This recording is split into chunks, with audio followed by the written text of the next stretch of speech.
Al-Ahzab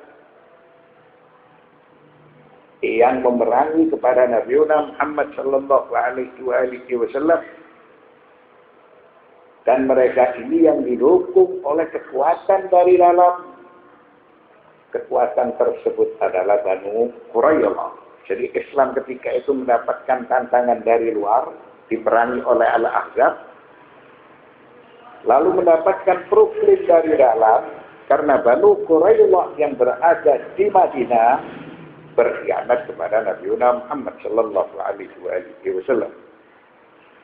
Jadi Bani Quraidah membantu sekutu. Banu Quraidah membantu Al-Ahzab yang memerangi Nabi Muhammad sallallahu alaihi wasallam. Lalu apa yang dimaksudkan Sayasihim? Sayasihim adalah benteng-benteng yang kuat, benteng-benteng yang kokoh. Tempat ini yang melindungi Banu Quraidah, sehingga Banu Quraidah itu sulit untuk ditaklukkan oleh siapapun. Akan tetapi ketika Allah memberikan rasa cemas dan takut kepada mereka, maka mereka sendiri akhirnya tidak berdaya, dan mereka kemudian menyerah kepada Nabi Islam Muhammad sallallahu alaihi wasallam. Dan Allah berjanji di dalam surat Al-Ahzab ayat 26 dan ayat 27, wa'aralan lam tata'uha.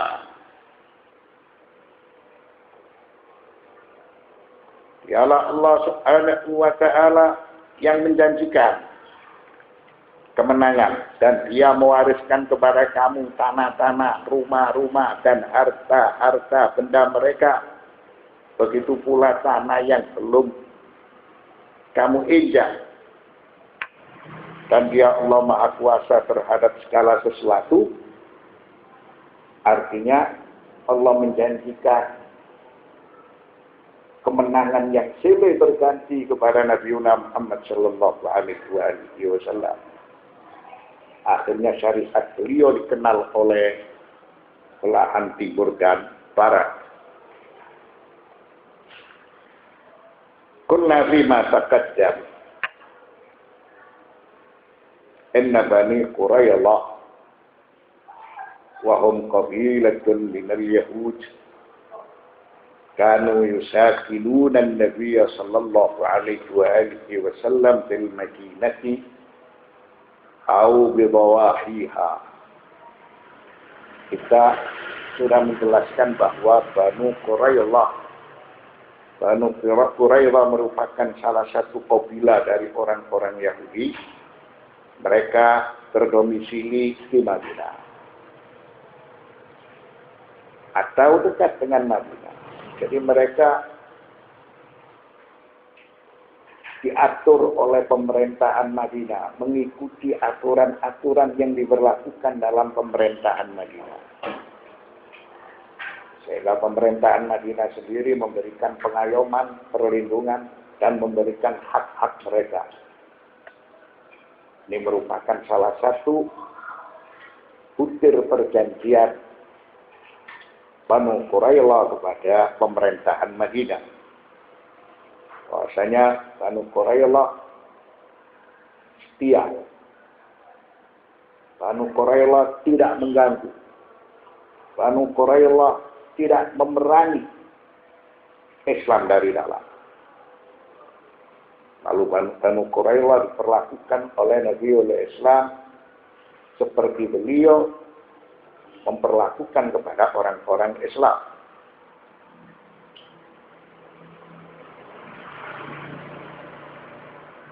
Wa annahu kana bainahu wa bainahum ahdun alla yu'inu alaihi aduwa. Salah satu dari perjanjian pemerintahan Madinah kepada Banu Quraidah tidak membantu musuh-musuh pemerintahan Madinah. Tidak membantu lawan-lawan Nabi Muhammad sallallahu alaihi wa alihi. ولما حاصرت الأحزاب المدينة نقضوا العهد وأعلنوا الحرب. Namun sayang ketika Al-Ahzab mengepung kepada Madinah dan Al-Ahzab melakukan tekanan-tekanan kepada pemerintahan Madinah dan hampir saja terjadi suatu peperangan. Lalu Banu Quraidah merusak perjanjian. Mereka menyatakan siap berperang dengan pemerintahan Madinah. Tidak lagi taat dengan pemerintahan Madinah. Perjanjian pemerintahan Madinah dinyatakan tidak berlaku. Sehingga situasi keadaan menjadi pelik. Beliau diperangi oleh Al-Ahzab dari luar. Dan beliau terancam dengan Banu Quraidah yang tidak lagi mematuhi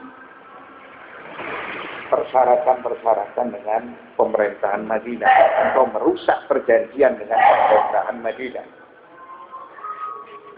Kama huwa sya'nul yahudi qadiman wa hadithan. Ya, memang sejak dahulu kala begitulah karakter orang-orang Yahudi. Tidak ada bedanya yang dahulu dan yang sekarang. Mereka ini selalu merusak perjanjian sehingga mereka ini tidak boleh dipercaya.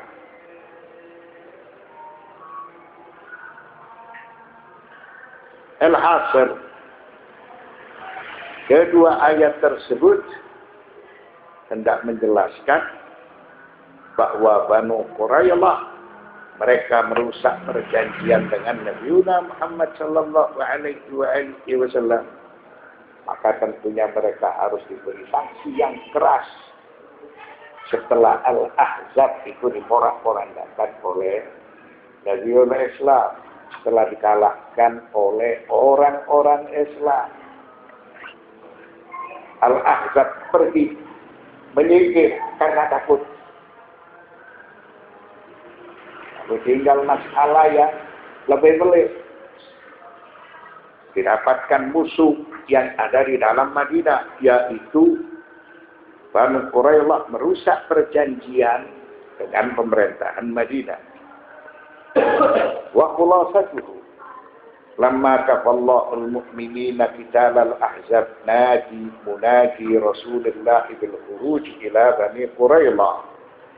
Setelah Allah Subhanahu wa ta'ala memenangkan orang-orang yang beriman dalam perang Ahzab karena beliau dikeroyok oleh berbagai macam kekufuran dan kesyirikan, agar supaya Islam itu diperangi dan ditiadakan. Lalu Allah Subhanahu wa ta'ala memenangkan orang-orang yang beriman. Setelah Al-Ahzab kabur, pergi, menyingkir dari Madinah, sebab mereka takut. Nabi munadi Rasulullah sallallahu alaihi wasallam bil khuruj ila Bani Quraidah. Seorang yang menyeru atas perintah Rasulullah sallallahu alaihi wasallam supaya orang-orang yang beriman bergegas untuk memerangi Bani Quraidah. Walamma wasala ilaihim jaisul muslimin aghlaqu alaihimul hasna. Setelah bala tentara Islam sampai ke tempat pemukiman Banu Quraidah, lalu Banu Quraidah menutup bentengnya yang kokoh supaya para prajurit tidak bisa masuk. Wa arala an-nabiy sallallahu alaihi wa alihi wasallam alaihim al-islam ala an yakuna lahum lil muslimin wa alaihim ma alaihim wa illa hasaruhum hatta yastaslimu aw yuharibu. Setelah itu Nabi Muhammad sallallahu alaihi wasallam menawarkan kepada Banu Quraidah supaya mereka masuk Islam. Dan apabila mereka masuk Islam, memiliki perilaku yang sama seperti orang-orang Islam, maka mereka akan diperlakukan yang sama dengan al-muslimin.